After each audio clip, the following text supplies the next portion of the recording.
Hi everyone, so I am Vishakha Bhaskkar. I'm 28 and I'm an entrepreneur. Well, I don't know how the entrepreneurship happened, but there's a story which I would love to share with you guys today.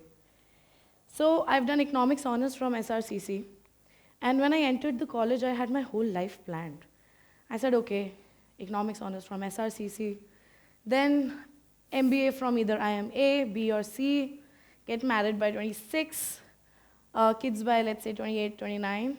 So here I am right now, standing in front of you, still only a graduate, definitely not married and no kids of course. And this is, this is a story that I would love to share with you guys today. I'm here, so how, for me, everything changed in my first year of college itself. When I entered SRCC, I had a very different trajectory that I had planned in my life. But a little moment of realization, the inflection point of my life, turned everything around for me. Mind you, it's not a story of a major transformation. Rather, it could act as a case study for any of you how even a misfit like me could, someone who just felt like an outcast most of her life, could create a little but ever so growing empire of her own.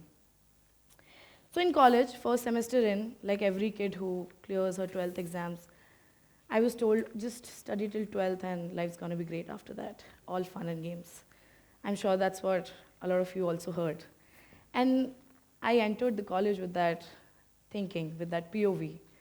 And when I did, I thought, okay, that's what everyone else is thinking too, right? And it looked like most of my friends looked like they were not studying, they were chilling, and it turns out it only seemed like they were not studying, because when the first semester exam results came in, which I must share, I was so happy about, I scored an amazing 62%.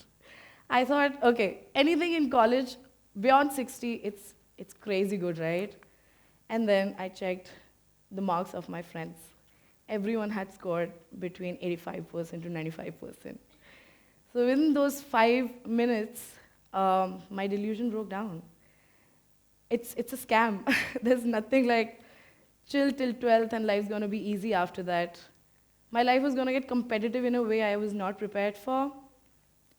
But yeah, it had to happen, right? Yeah.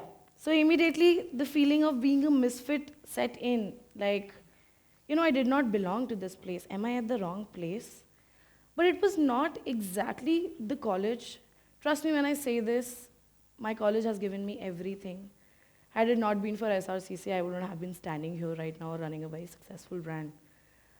It was not the place, but the trajectory that I had planned for myself, where I kind of fell short of the planning. So in my second year of college, when I had started failing, yes, failing the subjects, I wanted an escape. In my head, I just wanted to drop out of the college, but that was not an option. So I thought, okay, let's just find an escape and let's just divert our energies somewhere else. So maybe we'll make it through college in another 2 years. That's when I started writing my blog, and it was called Love Them Curves. As the name suggests, it talked about mid-size and plus-size fashion. And for me, every morning, waking up, putting an impromptu look together for my classes for college used to be the best part of my day. I mean, you can kind of differentiate when you're very happy and when you're just like, why do I have to do it? For me, that part of the day used to be the best part. And in our college, someone like me who would just turn up in the most obnoxiously loud red pants or like printed jeggings or something like that, I obviously got noticed. So this one time, a friend of mine says, you know what, you dress up pretty well for your size. And I said, oh yeah, thank you so much. I mean, I was just so happy in that moment. But a couple of hours later, I said, 1 second, was that a compliment? Was that an insult? I didn't know what exactly it was. It was mostly like a backhanded compliment, and that's exactly how my blog started. So I knew that I was not the only one who was facing issues like these. So I thought, okay, let's just connect with a lot of women throughout the country and eventually the world as well. So when my blog started, it picked up. I mean, it picked up within a year. I got featured in so many top publications like BuzzFeed. There was the Times of India, the Hindu. I was even on the live show called We the People on NDTV. And you know, that feeling that I'm working on something and it does not feel like a job, I wanted to work on it 24/7. I wanted to create content. I wanted to just spend my whole day working on it. After college, after tutorials, the tute classes that you guys must be knowing of, I would come back home and I would say, okay, let me just get back to working on my blog. And that was the first realization I had in my life that, okay, you know what, this is it. This is my calling. And in that moment, I decided that I am not going to sit for placements in my third year. And of course, everyone around me thought I'm crazy. I mean, who goes to SRCC and does not sit for placements, right? That's kind of why you're there, to get like a fat package at the end of third year. And I decided that, and honestly, it does take a little crazy to take a decision like that. My parents were very disappointed. They said, okay, no, this is a recipe for failure. This is not how it's supposed to be. And yes, I did not sit for placements. So, fast forward, I graduated from college, not fully because I had a few back exams to clear. So I graduated from college and I found myself a job off campus. And it was with a startup which created content around a lot of topics, but I mostly focused on fashion. I loved it. I absolutely loved it. The pay was nothing compared to what my friends were getting, but I absolutely loved it. Then fast forward a few months down the lane, I quit that job. I thought, okay, my learning curve is over here. I joined another thing. Again, it circled around fashion. I thought, no, okay, now I need to find a job where I can learn how to run, maybe how to just, just the core of being in the fashion industry. So I started working with this designer in Delhi, and this is where I learned the nitty-gritties of making a basic cloth, like a dress or a top or anything. I had no knowledge about it. Like I still don't know a lot of things, to be honest. But I learned most of the things there, and that's also where I found my co-founder, who was kind of my mentor at that job. And then I quit that job again. I used to quit very frequently whenever I used to think that my learning curve is over there. I quit my job and I moved to Bombay soon after to work with another designer. And that's exactly where I kind of woke up to my power. I thought, it looks like I'm running the show for this person. Can I run the show for myself? I said, yeah, I definitely can. And soon, when I realized that, I again quit the job, moved back to Delhi, and immediately started Angrakha. It all happened so fast, and I just dived in. There were a lot of people against it, but there were a lot of people supporting the decision as well. I dived in, and I did not realize for the longest time that I'm actually running a full-fledged fashion brand. And that was not just like any brand, it was a size-inclusive brand. So why did I start a size-inclusive brand? I hated the word despite. Whenever I used to get complimented, there always used to be the word despite.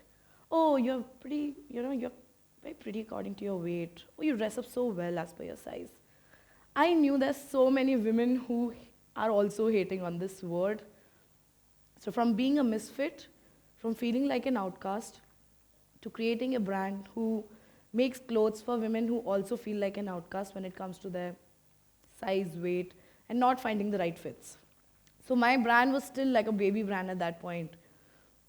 And when COVID happened, we just went blank. We said, okay, how are we supposed to go? How are we supposed to pay salaries or rents, or how are we going to keep ourselves afloat? We said, okay, we'll just see how it happens, and in the process, we'll try and add to our skills. So I remember at that time, a lot of Indian brands were running campaigns on their websites to donate for COVID care. And we said, okay, let's do it. So I still remember we did a sale of only 50,000 in a week when our contemporaries, our competitors were donating in lakhs. And for us, that felt like the last blow, that okay, there is a very high possibility that we might have to shut down the brand. What I did not realize was, in those 1.5, 2 years of COVID, I was adding a skill set which was so powerful that changed the game for us. When we had nothing to do during COVID, I was learning performance marketing. And for someone like me who comes from economics background, learned everything on the job, performance marketing bit was very tedious. But I gave it 1.5, 2 years, I learned everything. And as the last resort, I told my co-founder, I said, Asana, you know what? Let's just run a random campaign. Let's just see how it goes. And we did. Just, no hopes. Quitting everything, we said, okay, let's just go ahead and run this thing. To our surprise, we did a sales of 15 lakhs in 2 weeks from a very, very, very basic campaign. And that made me realize that there's a whole world out there for us to still explore. And there's a long way for us planned ahead. You always think that something's not working out for you. You always think that this might not happen. But I always feel that there's always an invisible hand kind of redirecting you in the directions you're supposed to be in. They place you in places where you're supposed to be, even though in that moment it feels like you're at a very wrong place. So it was the second inflection point of our lives, and we haven't looked back ever since. It's been almost 5 years of running the brand, and we've seen so much. I mean, we can't say that it's been a bed of roses. It never is. It's the path that you choose when you go and become an entrepreneur. But in those 5 years, we've seen so much. We've seen our website vanish into thin air with no backup of the data. We've seen years without salaries for us. We've just planned on shutting it so many times, but it just did not happen because it felt like something was playing in the background for us that redirected us. So finally, this January, we got funded, and we got funded on Shark Tank India. And honestly, it just feels like it's the beginning for us. So a few things before I go, I would love to share with you guys, and a few things because I think we still have miles to go and infinite things to learn. We're pretty young still. There's no one way to achieve success, but there's often a gut feeling guiding you strongly if you listen to it closely. You'll know exactly what to do. You may call it universe, God, destiny, anything you like, but that voice is guiding you, whether you know it or not. Trust it. Try to hear it. It's hard to get everyone on board with your ideas as an entrepreneur, but start with what you truly know and build on your skills.